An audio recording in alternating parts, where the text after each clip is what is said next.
La rentrée, c'est ce matin pour beaucoup d'entre vous. Courage, RMC vous accompagne. Reprise du travail masqué. La situation sanitaire, priorité du gouvernement qui a décalé d'une semaine la présentation de son plan de relance de 100 milliards d'euros. Sur RMC ce matin, Jean-Michel Blanquer, le ministre de l'Éducation, a répété que la France avait l'un des protocoles sanitaires les plus stricts d'Europe.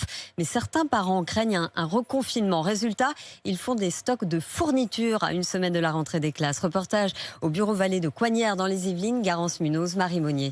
Des enfants qui hésitent devant leur futur agenda et des stylos colorés, pas de doute, la rentrée approche. Un bâton d'école, une paire de ciseaux. Mais cette année, les courses de David, papa de 2 enfants, sont un peu différentes.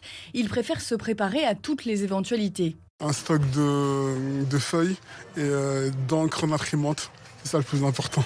On a toujours une appréhension, ça c'est clair, on ne peut pas nous l'enlever. On parle de retour et ça nous laisse un petit peu inquiets. Reconfinement ou pas, Mounia, elle, se tient prête. Je préfère acheter toujours 2, 3, j'achète pas qu'un seul article, j'ai des réserves à la maison. Et sa fille, Inès, gardera bien ses nouvelles affaires. D'habitude, je prête parfois des trucs, mais là, je préfère pas prêter. Directeur du magasin, Christophe Geoffroy, est satisfait, les clients sont au rendez-vous. On a l'impression qu'il y a une volonté de stockage, en vue peut-être d'un éventuel reconfinement, de s'équiper pour la maison, pour faire l'école à la maison. Seule exception, c'est la crise des cartables. Avec le confinement, les sacs des enfants sont encore presque neufs. Pas besoin donc d'en racheter d'autres.